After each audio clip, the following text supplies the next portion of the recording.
Hey,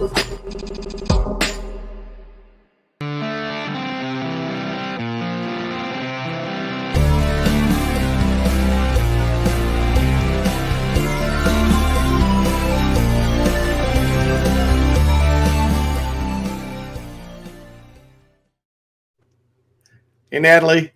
Hello. We are so excited to have you with us today. Natalie is one of our favorite people. She knows horror inside and out. Welcome to the Scare Guy Show live, everybody. Coming to you straight from the heart of spooky Hollywood, California. We consider ourselves the center of the horror universe here. Here on the Scare Guy, we as filmmakers discuss all things that are scary fun, including haunted events, horror conventions, and scary films. We got all three this weekend. You can find our website at thescareguy.com. My name is Jim, one of your horror hosts. And who do we have sitting next to me in the Tiki Horror Lounge? It's Michael Myers. Just kidding. Cheeseman here, one of the founding members of the Scare Guy screenwriter and one of the social media people for the Scare Guy. Ready to talk Halloween stuff. It's been a while. And of course, our very special guest, and we call it, she's a horror host with us, not a guest anymore. She's a horror host. Ooh, a horror host. Yes. So exciting. All right. Natalie, why don't you introduce yourself? I'm Natalie Michelli. I'm a filmmaker in Los Angeles. I have an incredible horror comedy that you can catch now on Peacock called Fear Inc. It is an incredible comedy. Who stars in it? We have Abigail Breslin, Lucas Neff, Caitlin Stacy, who you will recognize from all of the Smile trailers and billboards and posters, and she's everywhere right now. So, oh, really? And one of my absolute favorites, Chris Marquette. He is just the best. So it's a really fun cast. Nice. Yeah. Chris, we saw at HorrorCon. Oh, really? Oh, because he was Freddy versus Jason. Yeah, he was there. He was doing some signing stuff, and we told him like we should bring him on the show sometime and have you on with him. And he's so fun. Yeah. I love him. Yeah. He's my absolute favorite. Actually, the way we left it was, Chris is so good. It was so good to see you. Blah blah blah. We'll have Natalie reach out. Did you really? Yes, and he said, "Good." That's so funny. So he's looking forward to that. So on tonight's show, we are talking about 3 things that all involve Michael Myers, who is my favorite horror slasher of the genre. The 3 things we're talking about tonight, of course, Halloween Horror Nights Hollywood, which featured a very special tribute to Michael Myers, a house there. Also, we are going to talk briefly about Son of Monsterpalooza, a horror convention out here in Hollywood, California, that had a big showing of cast from the Hollywood series. And then we are, of course, the major part of our show tonight, we are going to dive into Hollywood Ends. Hollywood Ends or Hollywood? I'm Halloween Ends. Halloween Ends. Hollywood should be held in account for that. Yeah, it could be the end of Hollywood as well. I think it maybe should be the end of Hollywood doing the Halloween franchise. I kind of come from the belief that maybe small independent kind of fan films should be made in the original kind of Halloween style, because I think the low budget style works better than the big commercial version for Halloween. Wow, are you guys kind of revealing your opinions right up front?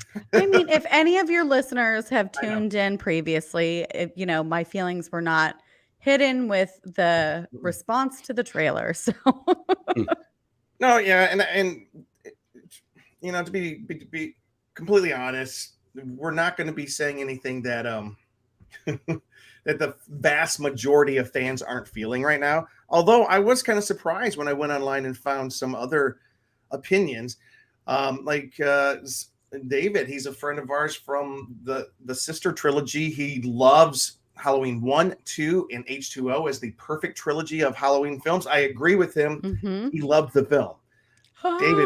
David, you are invited to come on the show and talk about that. I would love to hear his perspective. Yeah. So anyways, first of all, we are going to jump into something that happened this past week. Halloween Horror Nights at Universal Studios Hollywood. They also have it in Orlando, Florida. We just lost Luke. So anyways, this is our picture of those of you who are watching live. are watching the recording, this is the picture of us before. This is our prior picture, our before picture going in. Our group got a little bit larger as we went through the night. But I just want to ask you, wait, a little bit of history first. This was the 22nd event, this 22nd Hollywood Horror Nights in Hollywood, California. Question, which one came first, the Hollywood version or the Orlando version? I'd say Orlando. That's what I'd guess too. Because Orlando is celebrating its 31st edition, but no, we were first out here in Hollywood. We were the first. Universal Studios Florida Halloween Horror Nights. Which one came first, that one or this one? It is this one. When I say this one, folks, I'm talking about California. Universal Studios decided to hold a Halloween event in 1986. And in true horror movie fashion, it is known as the tragic year of the first Halloween Horror Nights. Taking a cue from Knott's Berry Farm, which had a very successful Halloween event for 14 years, Universal started Halloween Horror Nights with a logo of a jack-o'-lantern being sawed in half with a chainsaw. Kind of cool. The signature attraction, of course, was the Terror Tram, which would be a nighttime version of the Backlot Tour, only with scare actors jumping out and attacking you. Unfortunately, during one night, a scare actor got a little over-enthusiastic in his performance and fell between two of the tram cars and was crushed to death. Universal would not have a Halloween event for over 6 years, and they discontinued any of the scare actor attacks moving toward the trams. You'll notice today you don't have any actors that makes so much sense. I had an entire conversation with my brother about how cool it would be to have some of the scare actors coming and attacking the tram and like stopping along the way. And that makes a lot of sense why that opportunity is not taken now. Isn't that crazy to think about that? And, to their credit, if they were a lesser organization, back in the day, we had a death. I thank goodness they don't like play up the fact that we had a death to start the Halloween horror. Yeah. But it's I've always wondered kind of like, why did they start in Florida? It felt like they started in Florida has 31 events. We have 22 out here in California. And so they had one like 6 years later. They had it for a couple of years. They took a couple of years off. They came back. And I guess it just wasn't catching on until about 2006, where it caught on pretty strong. And it has been a mainstay ever since. So let's talk about Halloween Horror Nights. I just want to know, Natalie, you first. What was your overall impression about this year?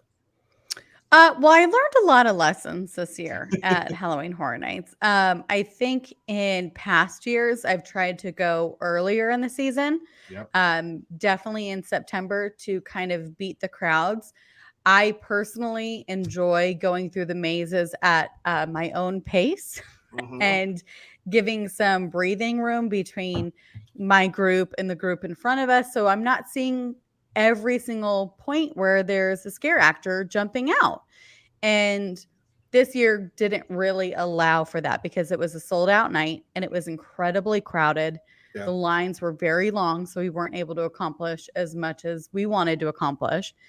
It's still, I will say, the energy of being in that space and walking through that archway is still like I'm having a great night. No matter what ends up happening, I'm really happy to be there.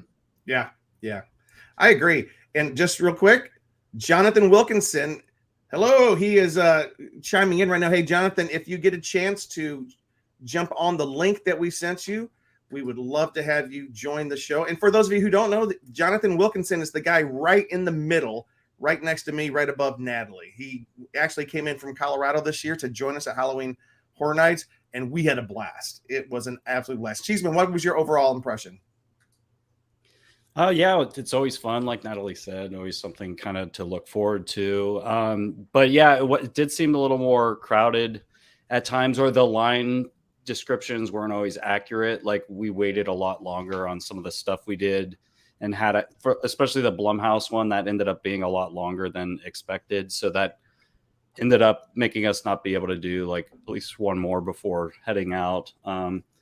But kind of like what Natalie was saying, I like to sometimes stall a little bit just so I can kind of get the room to myself. And this time it seemed like even if you pulled out a camera to take a picture, like the Bates Motel sign, like within a half a second, someone's like, keep moving, please. Like, it's just like, come on. Can someone just take a picture for like 1 second without getting yelled at, you know? Yeah. It's almost like it's their sellout capacity limit probably should be adjusted down a bit, because when every single maze is at 120 minutes, that's okay. When every maze is at like 120 minutes, it's like, it's now getting to a slightly unenjoyable experience for everybody who has a ticket there. Yeah, I agree. And one thing I wanted to, let me see, we have a couple of comments here. Hey, Andy Harrow, good to see you. And as always, Lily, it's good to see you as well tonight. The one thing that I noticed, I've never been when it was this crowded before. And this was the most crowded, I think. And by the way, for those of you who are listening, if you want to check out the video, we're showing kind of a video of one of our walkthroughs, one of the scare zones there. But it was unusually crowded, and it translated over to the tickets as well. The tickets were a little bit more expensive this year. One thing that we usually do it, and Natalie was right. She was calling me on it. Like, that is my favorite thing to hear. Can I hear it one more time? Okay, Natalie was right. I love it. What I usually do, and I know I do it in Orlando, is I wait until about 11 o'clock when I'm there, and at 11 o'clock they have, let me remove that. Wait a second. They have what's known as the late night front of the pass. Front of line pass, and it usually costs about somewhere between $59 to $79, and you get to go front of line for all the attractions. You get one trip to the front, and that's how we finish it. This time we went there at 11 o'clock, and it was $130.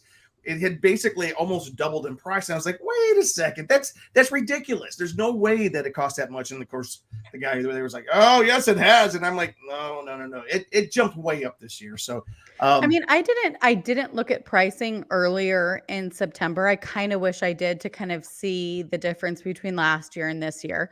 I know obviously the closer you get to Halloween, the certain nights of the week, it is going to be more expensive. And so even our general admission ticket was definitely more than what it's been in past years. Say if we went earlier in October or even in September on like a Sunday or a weeknight or whatever it may be. So right. I am curious what that front of line pass would have been earlier for us. Well, here's what I was able to do. They had 1, 2, 3, 4, 5, 6, 7, 8, 9. They had basically 9 haunted houses. That includes the Terror Tram. These are the haunted houses they had. They had Halloween, Horrors of Blumhouse. Is it Blumhouse? Blumhouse. The Weekend, Bizarre. Terror Tram, Nope, which featured Nope and Us. Legends Collide, which was about the Universal monsters. Killer Clowns from Outer Space. Then La Llorona, Scarecrow, The Reaping, and Hotel from Hell. We were able to do, without a front of the line pass, Horrors of Blumhouse, The Weekend, Terror Tram, which took a long time, Legends Collide, Killer Clowns from Outer Space, and Hotel from Hell. So we were able to do 6 of them. I had to look down and count. So we missed. Here's my biggest disappointment, and those of you who know me know that this is probably a dagger to the heart. We missed Scarecrow, The Reaping, which is all about the pumpkins. We missed La Llorona, which I've been in before, and we missed Halloween. That was my biggest disappointment. Even though I've done it. Go ahead, Natalie. I am sad to miss the Halloween maze, because it's, I do love the franchise, despite how I feel today. I do love the franchise, and I would have loved to have been through that maze. The wait just kind of was the longest wait, I feel like, most of the night. And when it has been a consistent maze, even if it's been kind of rethought, several times of the amount of times I've seen it, I know what I'm going to get in there. It was kind of fun. I wanted to see the new stuff that I hadn't seen. Yeah. And so, like Universal Monsters, all of that, I kind of wanted to see and experience those. So that was a little bit going into like my thinking of what mazes we were going to go through. Right. What was your favorite thing you guys saw while we were there? I know what mine is. I'm looking at it right now. Oh, for Nope. Yeah. That was fun, but it wasn't as scary as I wanted it to be. Oh, it wasn't scary at all. No, it wasn't scary at all. And so it was a weird combination of all of Jordan Peele's movies. So it was, Nope. They even had a little bit of Get Out with one of the Us actors kind of stirring a, teacup. Oh, and yeah, I was like, okay, like I kind of get it. And I think there were opportunities for it to be scary and fun. But it just, I don't know. I don't know if it was executed the best. I would rather have there been a separate maze or a separate section that kind of was just, we were living in Us and we were, because that whole, I guess did they have that the last year? With like the basement with all the bunnies and all that kind of stuff. That would have been fun for us. I kind of remember like more Us stuff, but the reason I liked, I agree with you. It wasn't very scary. Nope was not scary at all. I just thought it was cool to have the entire set from the movie there on the back lot that we could walk through. That I loved as like a filmmaker and like an appreciation for that. That was amazing. Yep. But was that scary? No, not at all. And Jonathan Wilkinson, who he says the Death Eaters was one of his favorite things. And I actually, let me see, I think I have a little clip right here. It's going to be loud. Bam. I'm going to turn the sound off. We don't need to hear it as we go through and scream and holler. And well, there I am. They didn't make noise anyway. This was cool. This was Diagon Alley, which this is the first year that it's been open because it's usually been closed for Halloween Horror Nights. And second year. It up. Oh, it was open before? It was open last year. Huh. Mm-hmm. Did I even go last year? I don't ever remember seeing the Death Eaters before like this. There's Jonathan. I don't think they had Death Eaters, but the area was open and they had all the kind of light show on the castle. Oh, that's right. That's right. But I love the fact that the Death. Look at this. It's just kind of cool. It's its own little classy scare zone. I thought it was an awesome way to make use of the Harry Potter characters, the scariest part of the Harry Potter characters. It was cool. Sure. Yeah. I don't know those guys. Were they in the first movie? I don't think so. Wait a second. I learned this was the first time I knew this. You've only seen one movie in the Harry Potter franchise, right? I know. Only one. Well, see, is it called something specific? I called it the castle. Is it called Hogwarts? Is that Hogwarts? It's Harry Potter and I don't know. anyways, no, my favorite part, I think, was Horrors of Blumhouse, which was very good. I loved it. One of the scariest parts to me is you're going through the Horrors of I'm trying to see if we have, I thought I downloaded a movie. Luke sent me a movie of Horrors of Blumhouse. Yeah, I saw you guys post a movie and I was a little pissed because I missed that one. It was unsettling to say the least. It was kind of. Well, because I guess the whole thing was not Black Phone, right? It was a combination of things. Yeah. Well, it's a combination of two things. What was the first one, Jim? In the Horrors of Blumhouse, it was Black Phone and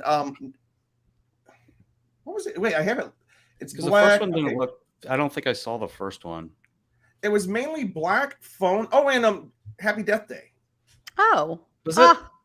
Didn't they do Happy Death Day? Happy Death Day, was it? Because I would have recognized that mask. Because that was the baby. That was a baby.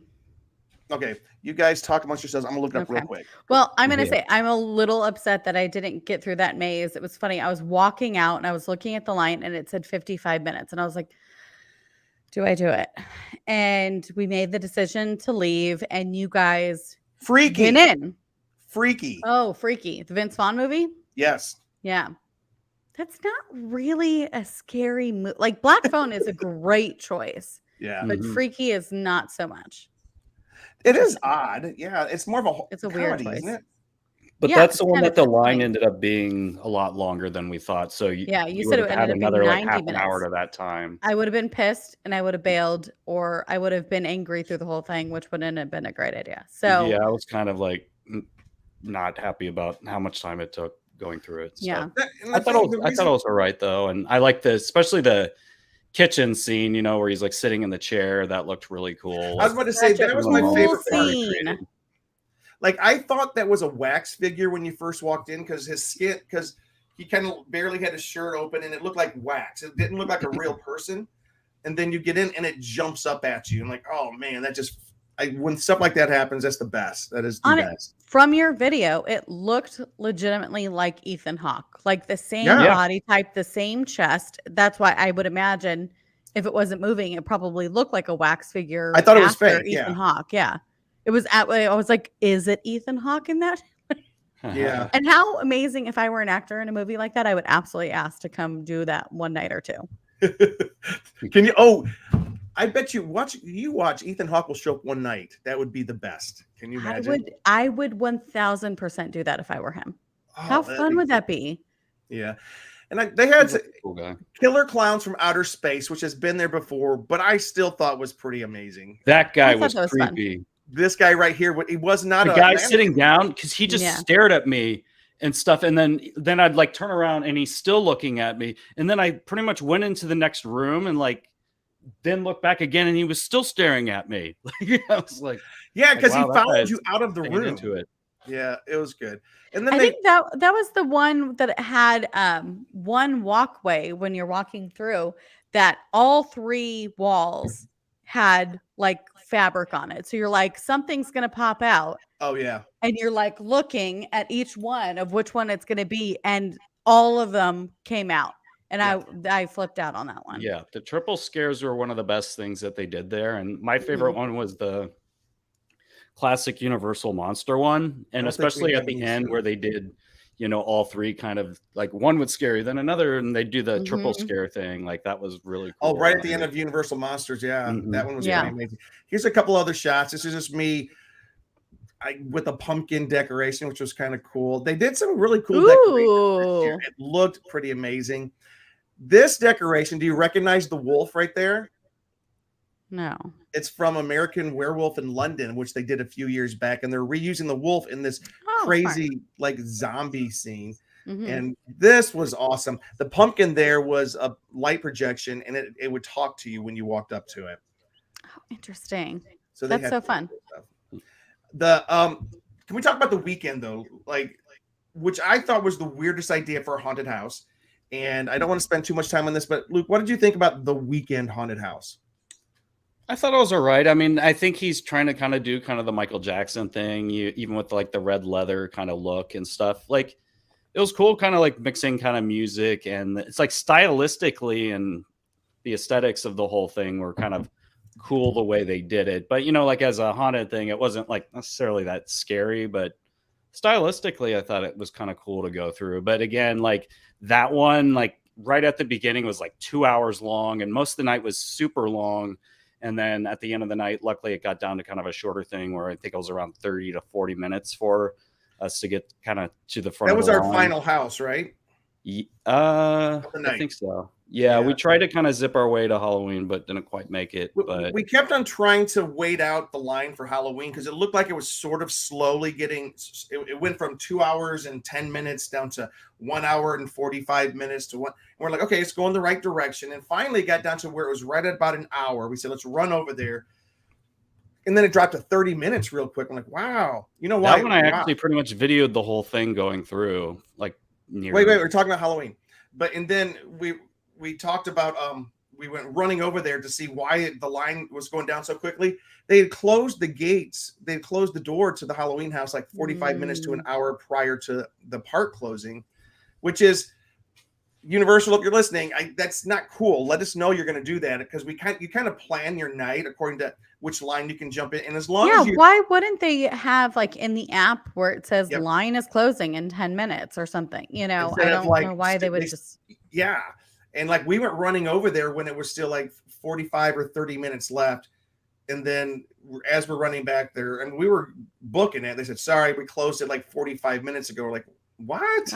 That was kind of that's why the line kept being shorter and shorter. Well, I think we got there probably like 10 or 15 minutes left. And then it was, they closed it earlier than that. Like but when we were running over there, take it off the board at that point. Like because nobody else can get in. Put the word closed on it instead of 30 minutes. Like when you see 30 minutes, you're like, hey, we can do that. Because you think if you get in line, we could have done something else if we didn't spend that time. But look, describe the weekend maze and why, because people are wondering, like, how is that possibly a horror maze? And you did send me a video.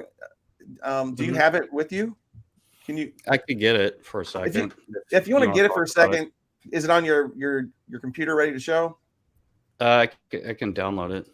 If you can download it and show it, just show us the beginning, because Natalie, I was kind of I was a skeptic. I was like, I did not understand what this could possibly be about, and I had called it completely wrong in the beginning. I was like, oh, The Weeknd is going to be the shortest line the entire time, because who wants to go see that? I didn't understand. It was weird, because you get inside and people are dancing around to his songs as he starts killing people. Other people start killing people. It's dark imagery. The very first image you see when you walk into the room, if Luke's able to pull this up, is he's sitting in a chair with all these medical devices out of his head. Basically, this is his worst nightmare. We're walking through his nightmare, and I did get an unsettling feeling, like it had, with the music playing and people screaming and the blood. There were some images I don't want to bring up. There were some images this past year at a certain, like, a music festival where some people were killed, and I remember seeing the close-up imagery of that. And I was like, it reminded me of that, and that's why it kind of hit me kind of off. I was like, this feels just a little bit not like what I was.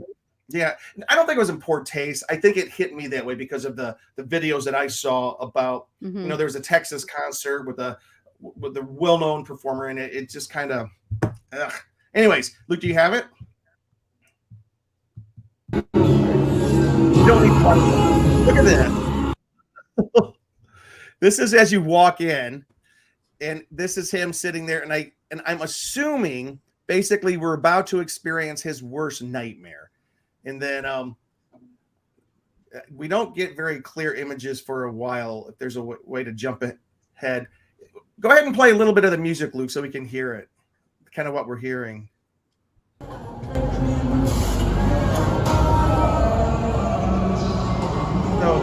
for those of you just listening, there's a performance. He comes out on stage, ices a dancer's neck, she bleeds out, and then these weird people that are concert goers with their faces covered up. You can turn the music on. Weird.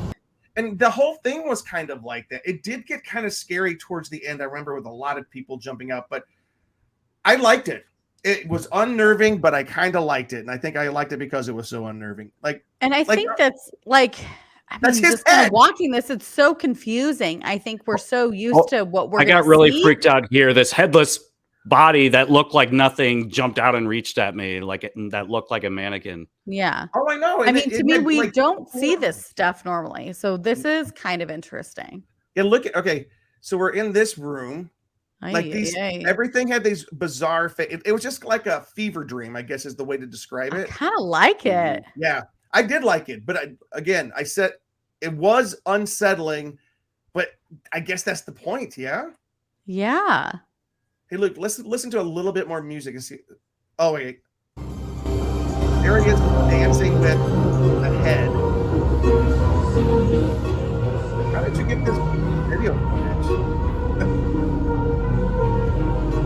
Okay, I think it's linked up there. Oh wait, yeah, the wallpaper at arm. Oh. Oh, I think it just went. And he black. Mutated into some lizard guy. Oh yeah, that's how it ended. I don't know what the point was with all the lizards at the end. All right, cool. That's good, Cheeseman. I think that's good. Okay. Let's go ahead and end. I'm a little bit disappointed I didn't go in that one. Look at these things. What are those?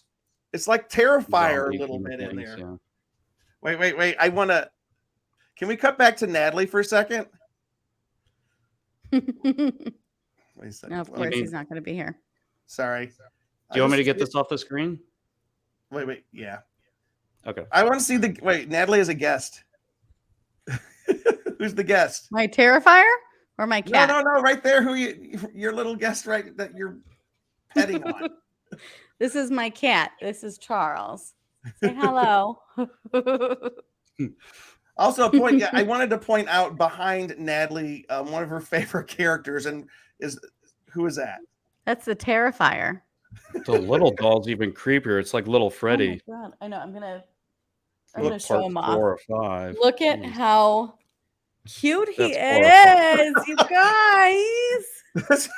She says it's his cute. I love him with his little saw. I can't. No. That's the worst scene in movie history. I think that's so awful. I love it so much. I'm gonna go close up of his face, and his eyes are pretty detailed. And this is what you keep by your bed for comfort. That's exactly. He won't go into storage. I'm gonna say that for sure. He's gonna live in this apartment after Halloween.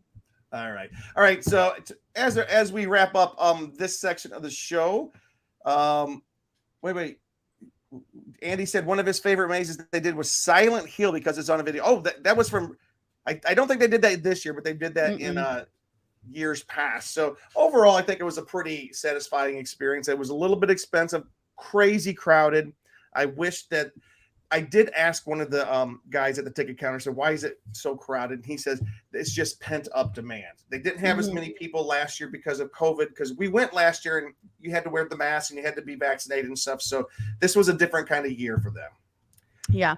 And I do want to say I was an employee there for about 50 minutes while we were in one of the lines. They had me hold a card that said what time we got in line, and I had to give it to one of the attendants when we went into the maze.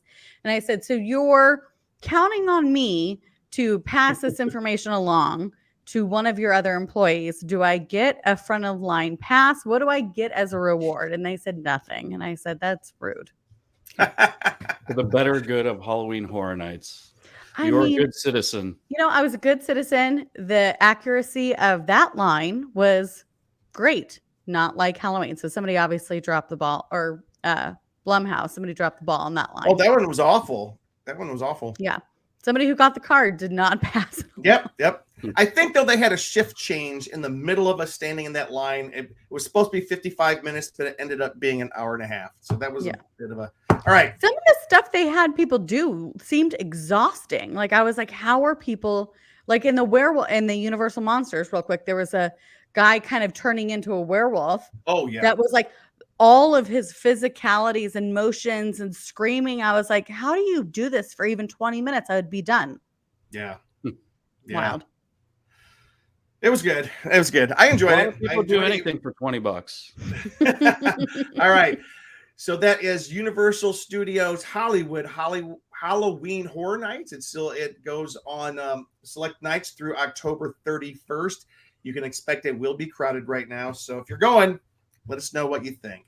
All right. Next on our weekend of Halloween fun was what's the next thing we did? And Natalie did not join us on this one, so we're going to tell her about it. This is Son of Monsterpalooza, one of the big horror conventions that happens here every Halloween. This is the sister convention, or the brother convention, since the son of Monsterpalooza. Monsterpalooza happens in Pasadena, I think, around May, and then Son of Monsterpalooza happens in September or October. Cheeseman, your overall impression, because we have a couple of pictures we can share for this. I mean, they're always cool, these little smaller ones to kind of just pop into. It's not like something I didn't feel like I need multiple days unless there was panels and stuff I wanted to see, which there might have been. I didn't look too closely at the programming, but the floor was fun. There was a lot of people in costume. They had some different actors there, big names too. And I ended up meeting Anthony Michael Hall and got his signature sign of a Breakfast Club thing, and talked to him a couple times, which was cool. So the people were pretty friendly, and the cast, the actors, and all that. And then there's a lot of Michael Myers, which those watching the video are seeing on screen. There were several Michael Myers there. That was a lot of fun. I want to show you a character, Natalie, and see if you recognize this one, because this is one I thought one of the coolest things of the day was. See if you recognize who this is. Ooh, yes. Deep cut. Oh. Here, I'll give you a clue. Because let me see. I keep on see if I can do this. Present. Is it Rocky Horror? No. He did. Let me see. No. Here we go. I love talking to people, even on a rainy day. Allow me to introduce myself. My name is Henry Kane, Reverend Kane, and I am here to sell for free the message. So I'm freezing right here. He is in a chair. I mean, no, sorry. This is Preacher Kane from Poltergeist 2. Oh. The original Poltergeist 2. He's the old preacher man who was basically a ghost, a creature trying to steal back Carol Ann.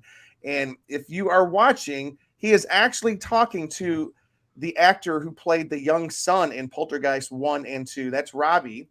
And so they had this was really cool. They had this whole room set up. Let me get rid of this. So anyways, they had, wait. I'm going to get rid of this because we have somebody joining us. How can I get rid of, here we go. Remove and welcome to the show, Mr. Jonathan Wilkinson on the road. How you doing? Hello, everybody. How's it going? It's going Can you hear well. me all right?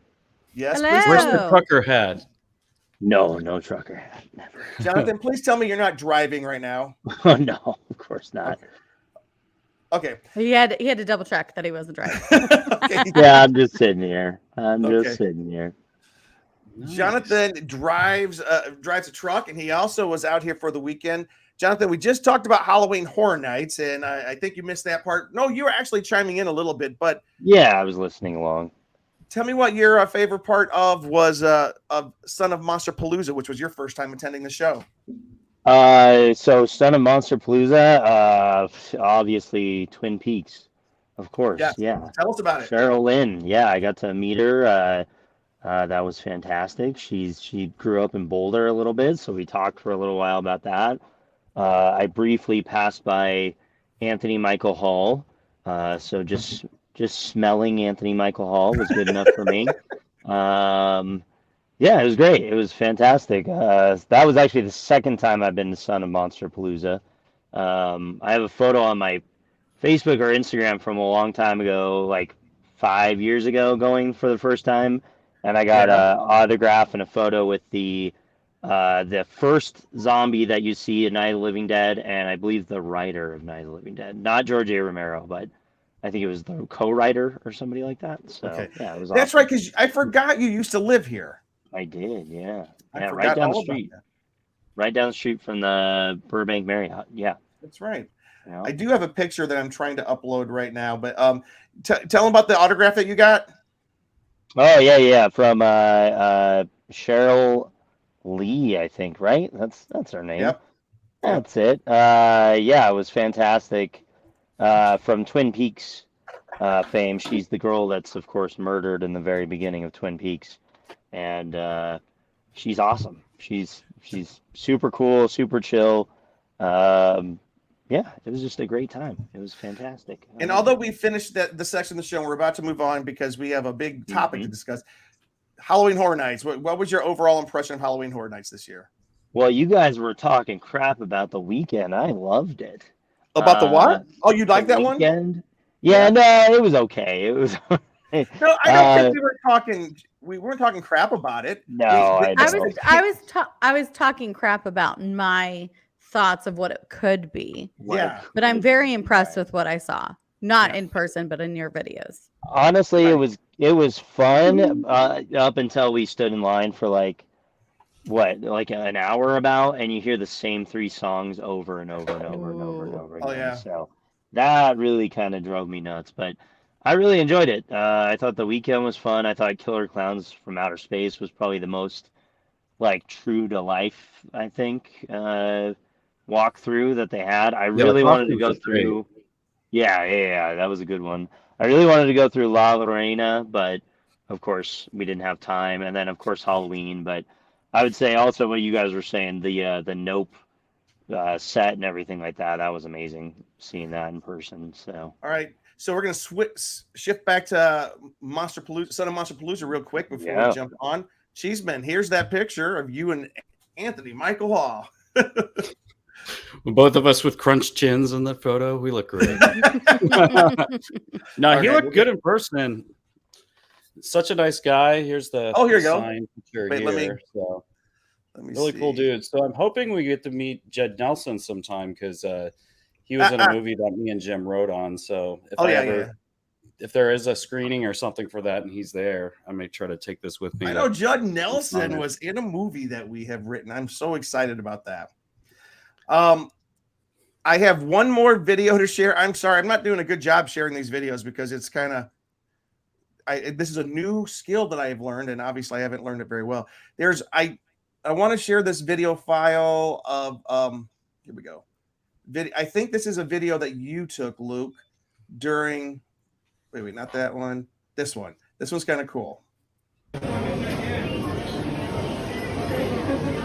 This is like they were lining up for the costume contest. I don't know what that was about. I think I was a little hot. Yeah, but it was kind of the costumes here are pretty outstanding. Wow. Like when you go to Comic-Con, you see some pretty outstanding stuff. But I love the fact that most of them here were all makeup and stuff. Yes, look at that all horror thing. Look at this guy right Ooh. here. Oh, I just love it. I love it. I just wanted to show that because that was really cool. And last but not least, do we lose John? I'm sorry. Do we lose John? It looks like we did. Oh. But last but not least, the wonderful part. I think Jonathan is joining back. There, he's back. Sorry about that. No worries. So, Jonathan, tell us what you think about the after party. Oh.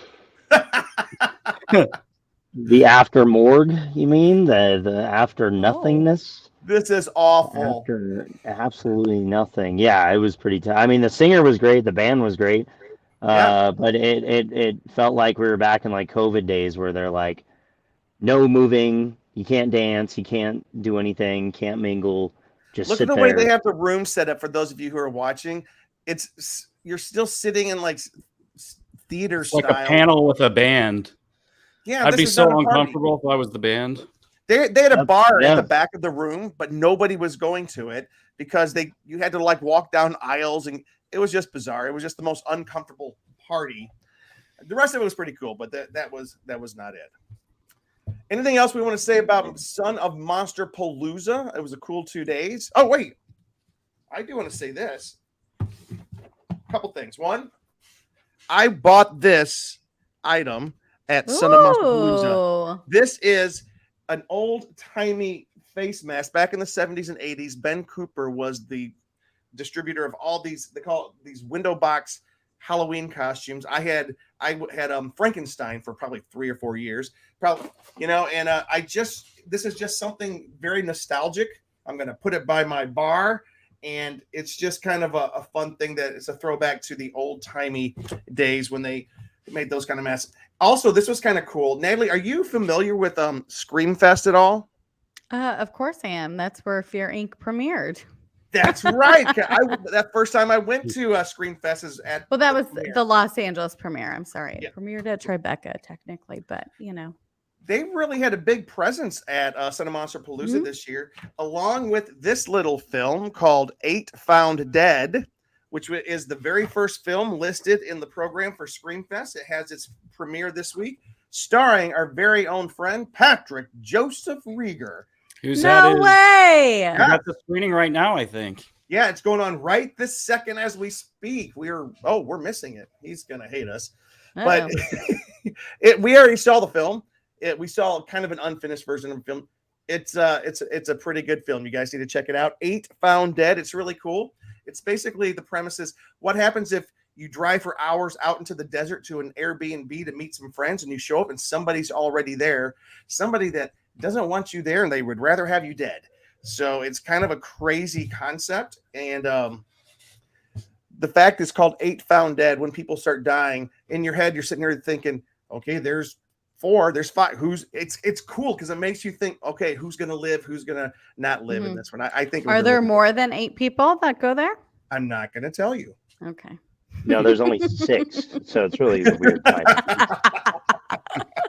Well, I'm not going to tell you right here. I don't want to ruin the film. Anyways, it was a good evening. All right. So we are going to leave Son of Monsterpalooza and jump into kind of what probably most everyone wants to talk about on the show tonight. Jonathan, you are welcome to stay as long as you like. But did you ever finish watching Halloween Ends? No, I didn't. I woke up, I got on a plane, and then I had to be in this truck about 2 hours later after I landed, so I didn't get much sleep, and I just drove all night. So, and now here I am. We're sponsored by Amazon Prime? Sponsored by Amazon Prime. That's my entire life right there. All right, guys. Well, I am gonna get going, but it was great. I loved seeing you all. Natalie, you're one of my new favorite people. So yeah, it goes. I think it goes Luke, Natalie, Jim now. Oh, cool. No, I'm kidding. You're all at the same level. Come on. I gotta go put that thing into one of these. Top 3's still places. good, Jim. Gotcha. All right, Jonathan, it was awesome hanging with this weekend. We'll talk to you soon, my friend. Yeah, I can't wait to do it again, guys. All right. Bye-bye. Sounds fun. All right, Halloween Ends. This is what we're about to talk about. Let me give you a little bitty summary. Laurie, I feel like I need a new scotch. All right. Laurie Strode, the original final girl, faces down her masked nemesis while struggling to protect her granddaughter from a new threat in this latest entry in the John Carpenter horror franchise. That's putting it nicely. Basically, this is what it's about. There's a brand new character introduced. His name is Corey. He babysits a kid at the beginning of this movie who has been having night terrors since the carnage of the previous year. So it starts off 1 year later after the Halloween kills. So Corey is there. He's babysitting. This kid plays a prank on Corey that goes terribly wrong, resulting in a really bad, terrible tragedy. Corey becomes an outcast, sort of like Laurie Strode is now an outcast in this town because the town blames her for luring and enraging Michael Myers, which is odd to me. Laurie is now living a seemingly happy, carefree life in a brand new house, baking pies, writing a memoir, and trying to steer her granddaughter into a productive, happy life. But alas, the killings in Haddonfield start anew. But this time it isn't just Michael we have to worry about, as evil has found a new home. All right, guys, we are going to actually talk constructively about the film as well as we can. Circle of love in the beginning. So, yeah, usually in our screenwriting groups, we have what's called a circle of love. You start, if you're giving feedback on a screenplay, the things that you thought perhaps worked well, or at least were well-intentioned. I would love to start actually on this one with Luke, because Luke, I think you might have more circle of love than Natalie has. Okay. So one of the things I'd say that I really kind of liked in the movie was that, there was kind of a passage of time, because I think Michael Myers works good as kind of like he's the boogeyman. He's legend. And there was a little, by adding that 5-year gap, they kind of did that. And it was kind of cool how the police would discover other bodies and people try to make it seem like it was Michael Myers, but then be like, oh no, Michael doesn't use a gun or different things. Wait. Should we preface this that, guys, we're going full on spoiler here. This will not be a spoiler-free review, as evidenced by what Luke is already treading in. We're going to spoil everything. So if you don't want to be spoiled, come back and watch this podcast after you see the movie. Or maybe we're saving you hours of your life. Or maybe we're saving you time. All right, go ahead, Luke. All right, so continuing on. I would say Jamie Lee Curtis was definitely one of the best parts about it. I mean, she, regardless of what we think of the movie, I really feel like she kind of gave her all and really, put herself kind of into the performance. And there was even moments that you saw a little more of her real personality in it, because, she would talk about how in real life she wasn't a lot like Laurie Strode, where she was kind of shy, kind of quiet, good girl to herself, where she was more the loud, fun, where there's moments in this where she kind of could be kind of jokey, like, no, you need to go out with this boy. And she was being a little more of her real self and throwing a little more kind of personality versus kind of the first, couple films. She was very heavy kind of the whole time, and just very kind of serious, where I've always liked H2O Jamie. That's kind of the personality of what I would see her being in the future. And that's what I love. But there was a little bit of that in this one, which I do appreciate. And, having some of the characters from the original in there, and then even bringing in a potential kind of love interest for her was kind of an interesting thing that they were going to do. Mr. Strawberries. Yeah. Natalie, if we had to twist your arm. Okay. So I do have, I guess, some good things to say. Okay. One, yes, I totally agree with you, Luke, that I think this, I actually thought felt like a continuation of Laurie post H2O. Like Right. the personality felt very connected to that, and had that character kind of continued, this would have been the version we had seen. And I was like, I actually am enjoying this, because there was no fun in the other movies, which is what I was expecting with Danny McBride and David Gordon Green coming aboard the project. I wanted more fun with it. So this felt like the first time that there was a little bit of fun with it. I loved the romantic connection. We only saw about 3 minutes total of that at the beginning and at the end. And so it's like this was never developed any further throughout the movie, which was very frustrating. So it's like there's good things, and then it's immediately followed by a ton of bad stuff. So it's like it's not enough good to redeem what had what they did to it.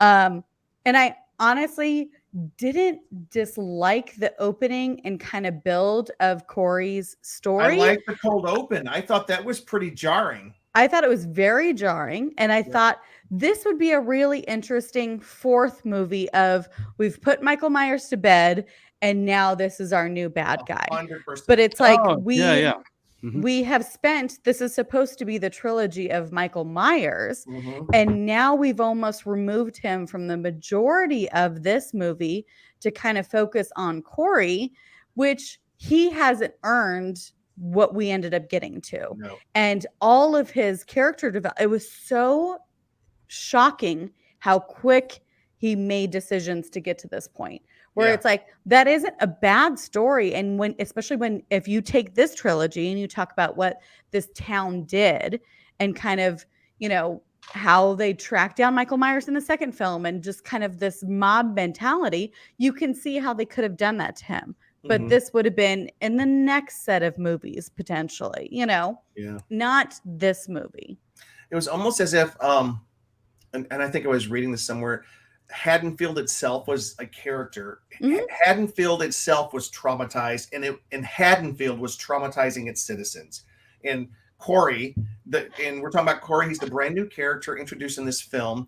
He is a babysitter at the beginning. A child dies while in his care.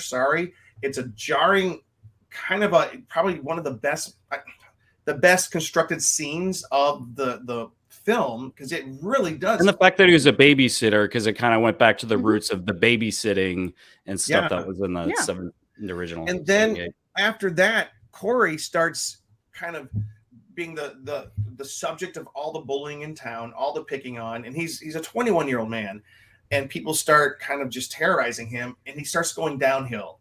And as he's going downhill, he gets in a fight, gets thrown over a ledge, lands next to a drainage pipe, and somebody is living in that drainage pipe, has been there for 4 years, and pulls Corey in, and for some unexplained reason doesn't kill him, but lets him wake up, and then just chokes him, and then looks, we're talking about Michael Myers, looks Corey deep into the eye, and evil is transferred at that moment. There's the inference that the evil of Michael Myers infects Corey. Can we talk for a second? Corey himself. Let's remove the Halloween franchise burden from this film and just talk about Corey as a character. What do you think about his development as a character? There wasn't enough time. Exactly. I think the whole reboot of this franchise had been Corey. Yeah. And we had put some time into like developing him as the new Michael Myers. That could have been interesting.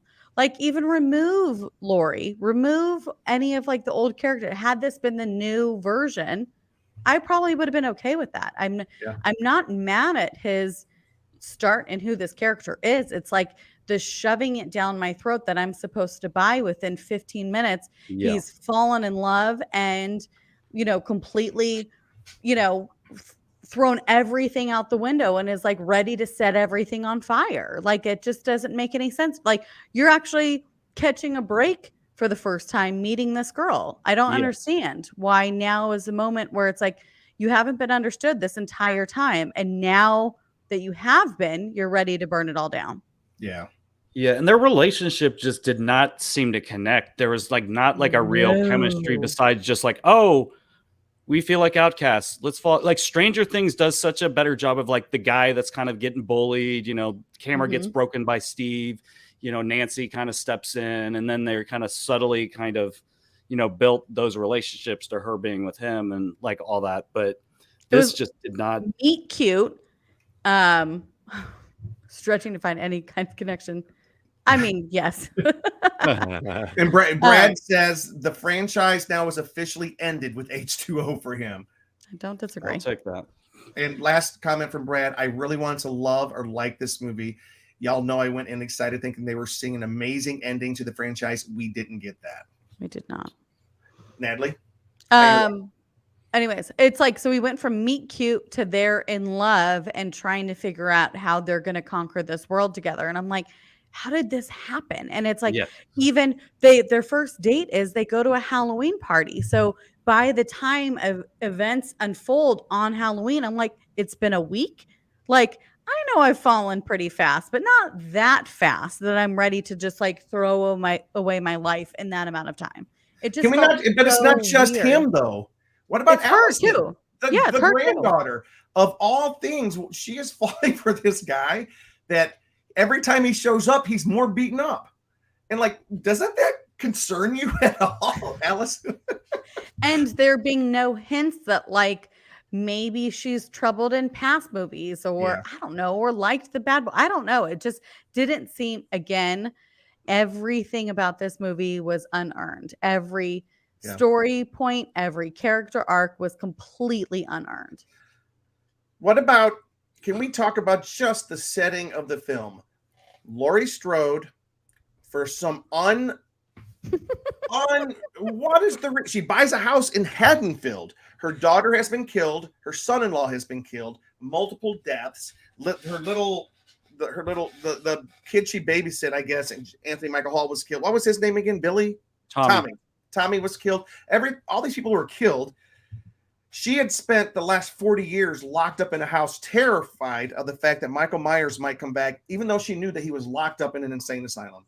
He escapes and kills people, including her own daughter. And what does she do? Then she decides to come out of her fortress, buy a house in the middle of town, start making pumpkin pies or apple pies and writing a memoir. Okay. That's strange to me that she's not. I was how is she all of a sudden okay? Yeah. How strung out and crazy and wild they were building her character up to be, to now just with the flip of a switch, she's fine. Yeah. Well, maybe her daughter and husband had really good life insurance, and now she's a millionaire. But it also looked like she bought a house next to one of the condemned houses. Yeah. Did anybody else notice that? Oh, it was I don't know how close she was to any of the murder houses, but it looked like it was a property that was taped off. Yeah. I don't know. I wasn't sure if that was a scene that was cut out. I don't know. Just like the scene that they cut out that they should never have cut out was. I can't wait for the extended cut. Was tearing down of the Michael Myers house. They just kind of threw it. Oh, we tore down the house. Really? We want to see that happening. You don't just say that. Yeah. The fans want to see this. Let me ask you this.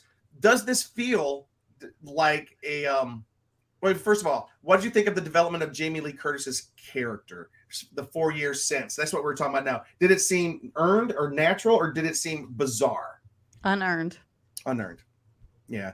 Where do you think she would be after the last two films? I feel like she would have moved to Florida Alaska. and somewhere else with her granddaughter and let's try and make a life here. You know. Yep. And I would have liked that so much more. That would have made sense. Michael Myers travels to Maine or something like that. What about H2O when she's somewhere else and she's changed her name and Of course, we have to ask ourselves, is there any reason why Michael would be coming for her? It used to be because they were related. Exactly. Why is Jamie Lee Curtis? Why is Laurie Strode the center of his wrath. Well, in this movie, he's not. Right. He gave up. He's living in a fucking sewer. Okay, let me ask you this. Does this movie feel like a Halloween film? How does it feel like a Halloween film? It feels like a Halloween 5 or 6 film. No, those films felt more like Halloween, I think. Did they? But the plot and the idea for this felt so like one of those films that was like just made number 5 or 6 kind of thing. It was just like, what kind of storyline is this? Like it did not feel like something that would be like made today. And this whole Batman and Robin thing with him and Michael, like, show me how to do it. Like it was so weird. Can you explain what you're talking about there? Alone, that Michael would be teaming up and doing like group kills. You know, I literally during that scene was like, is this supposed to be like the Batman Begins scene where he's like getting his training? Is this what you're trying to do here? It was I agree. Like if they went to kill the doctor and the nurse, and they each got one of them as they watched the other one kill. It was bizarre. Like I don't know why. Why was Michael doing this? Was it because I think they were hinting because you saw he was deteriorating. He was getting older. He wasn't as strong. Like he's getting his strength back from them. Yeah, and as he kills, like the first time that somebody is killed. You see Michael, he vibrates a little bit. He shakes. I watched that. I was like, oh, is that supposed to be it's like a salamander. He's grown a new tail that's been cut off or something. Maybe he just wanted somebody to go trick-or-treating with him his whole life. And as his kid, his sister didn't take him. And then here comes this kid and willing to go out on Halloween with him. It's like Brad said, it was like Friday the 13th part 4 or 5 when it was not Jason, but it was the ambulance driver. I agree. Like, we didn't know who was the killer at some points. And let's be honest, how afraid of Corey were you really? I mean, he killed some people. Never. Okay. But he was a smarmy little complaining crybaby. And I just think I mean, okay, so the kids that were picking on him, let's get this straight, were band kids. Yes. You know. My friend Laurel was making fun of that the whole time. Like, why is he getting bullied by band kids? Like, she kept making fun of it last like night. a very odd choice. Like, it was very weird. And then the one girl in the friend group the whole time was like, leave him alone. Like, she was getting pissed about it. And it was, it was so confusing. So USA Today had this to say about if this felt like a Halloween film. Just one paragraph. Halloween Ends is a Halloween film, complete with one brutally visceral kitchen fight for all the marbles between Laurie and Michael. But for much of it, it doesn't want to be a Halloween film. There are a couple of standout kills, yet the movie embraces a more domestic drama angle as Laurie and Allison's household friction rises higher on the priority list than the scary movie aspects. Basically, there are people who like this film, believe it or not, and they like it because it swung for the fences, it took risks, and it dared to be something that was not Halloween-like. What do you think about that? That could be a Halloween new version, not the end of a trilogy. Yeah.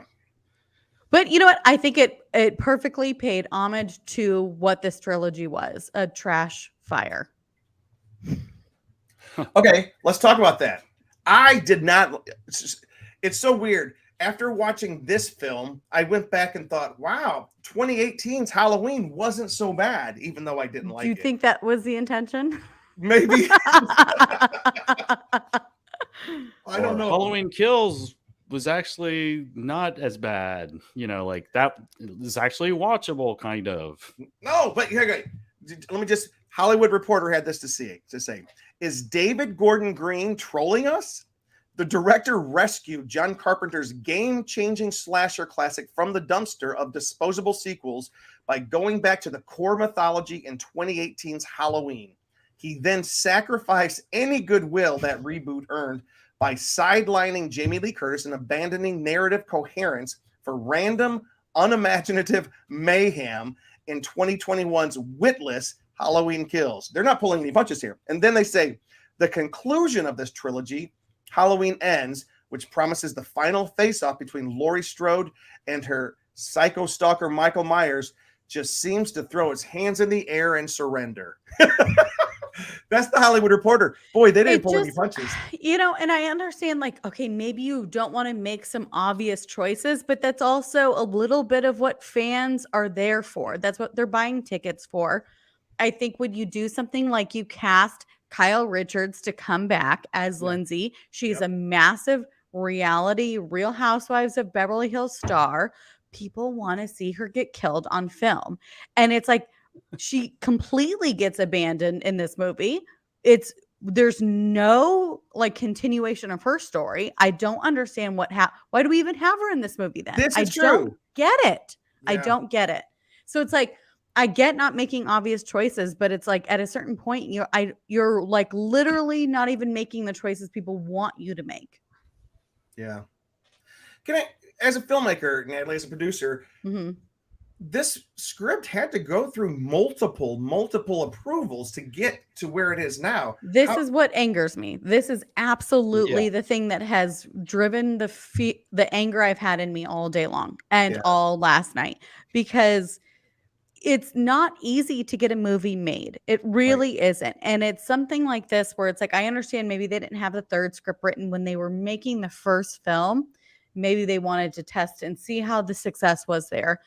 But it's how, I don't care how successful David Gordon Green and Danny McBride and Jason Blum have been in their careers outside of this franchise. How the hell did this get past anybody, any executive putting in money going, what is happening here, you guys? Like, this is not a story. Like, let's get back down to the core of what the story is. That doesn't make any sense. Right. And it's the fact that it's like, I've never even been in a development meeting where it's like an executive is fine that you introduce a love interest that you never bring back ever again. I don't understand how this happens. Like, I, in a way, almost want to read the script with so much did have to get cut. Is that what the problem is? I don't understand. I really don't know how this was allowed to get made. Yeah, it's such an easy premise to like make something just fun and like Halloween night, a stalking and killing. Yeah. A guy in a mask, like it, just keep it simple and make different and it's characters. Not like the reviews and, fan feeling about the first or second allowed them to have carte blanche to do whatever that they wanted. Those were pretty like scrutinized. Yeah. So it's like you would think that they would put more attention on making sure that the third one satisfied those fans, but instead it was just like everybody gave up after the first movie and just was like, well, it's already ruined. We've already committed this money and nobody gave a shit. That's how it felt. It does. I agree. Listen, so like the New York Times, here's how they end their review of the original 1978 Halloween. This just a couple sentences. Carpenter pointedly ends the movie with a montage of empty spaces, bare rooms, abandoned streets, a darkened house. His signature propulsive synthesizer music, which has become perhaps the most influential aesthetic contribution to the current vogue of horror, is playing as the breathing of Michael Myers gets louder. You hear the air go in his mouth and then escape. He's everywhere and he's nowhere. Brilliant ending to a brilliant movie in 1978. 2018, it ruined for me the whole mystique of that original movie by saying Michael Myers no longer is everywhere. He walked outside and got captured 10 seconds after the end of that movie, and he's been held captive for 40 years. We know where he's been. And so I just felt the first movie was kind of ruined. Michael Myers has been in this insane asylum for 40 years. He escapes, and I don't care. And then part 2, he just slaughters mercilessly. I don't care. Part 3, we're introduced to a brand new character who dominates 75% of this movie.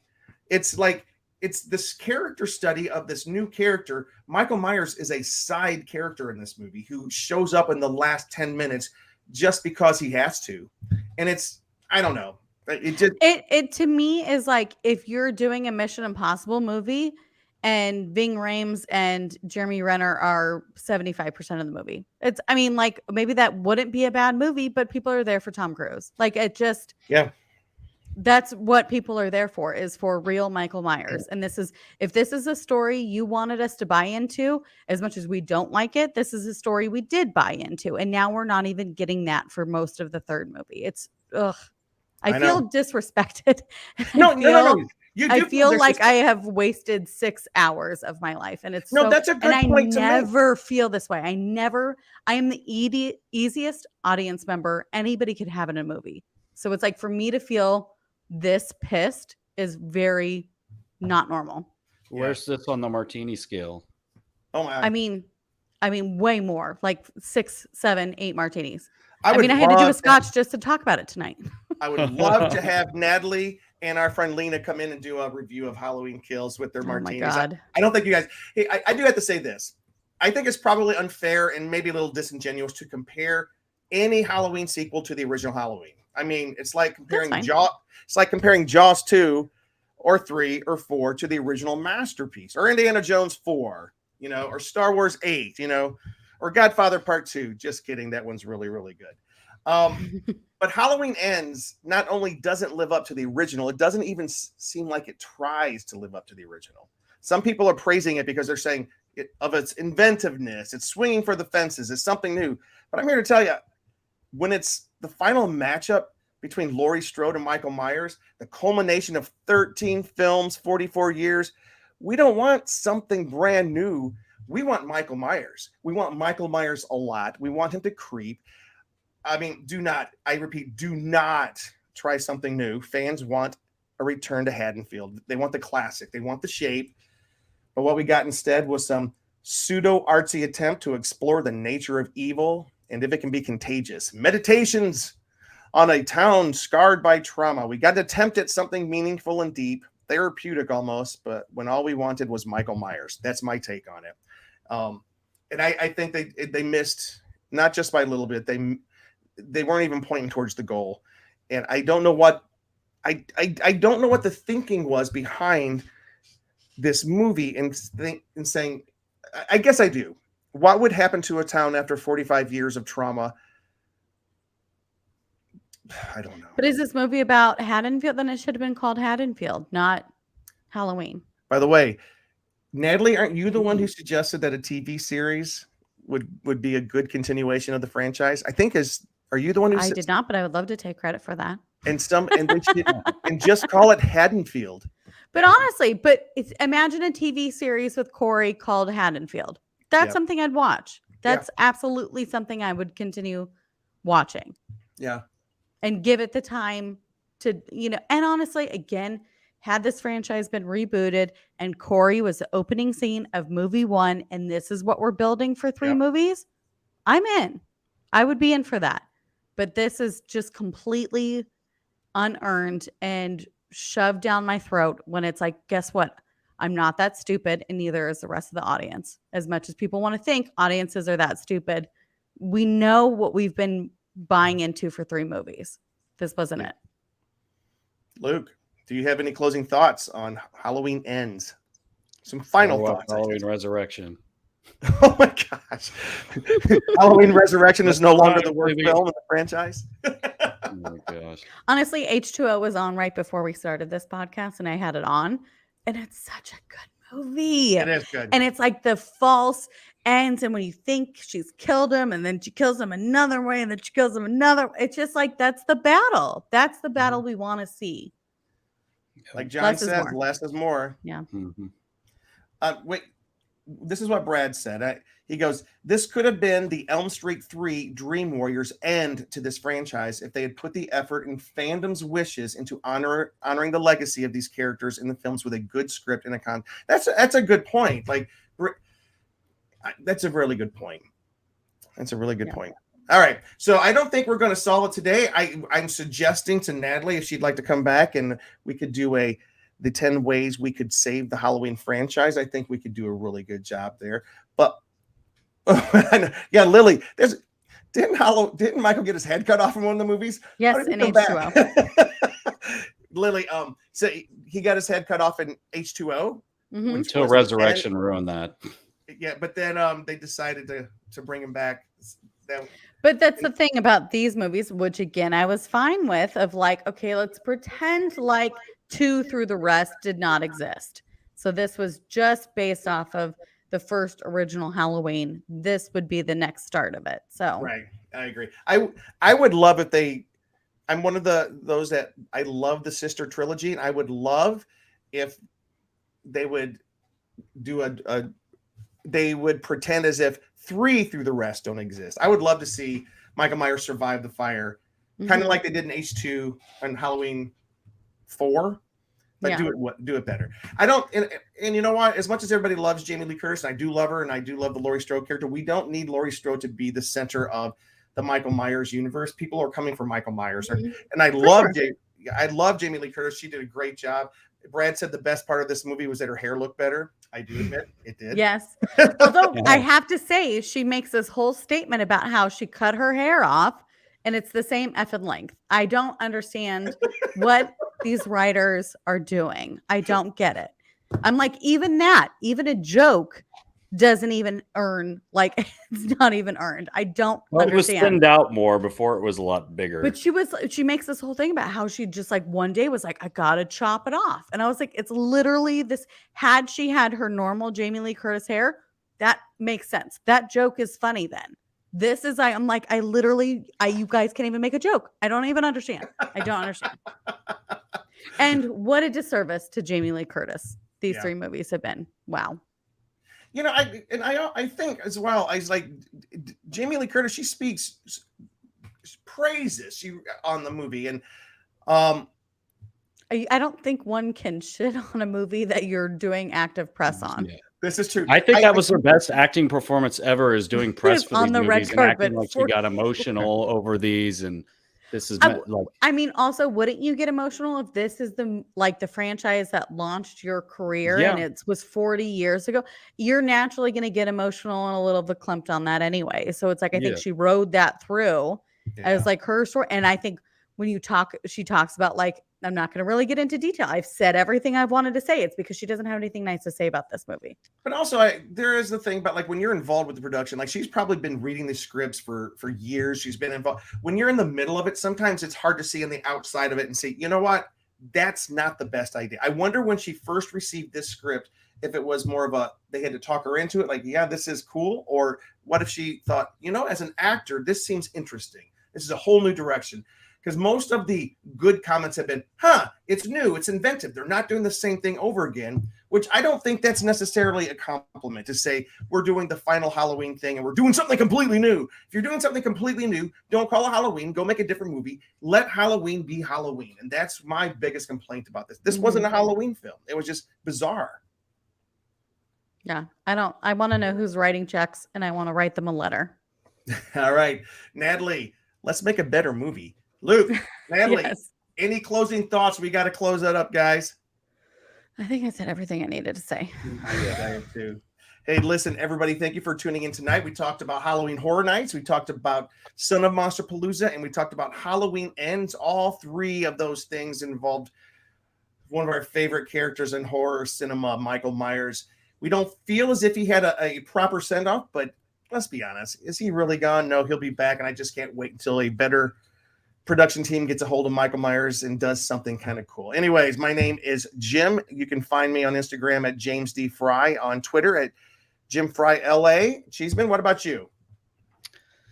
Yes, this is Cheeseman here. You can find me on Instagram and Twitter at Cheese on Couch, and also on thescareguy.com. Natalie.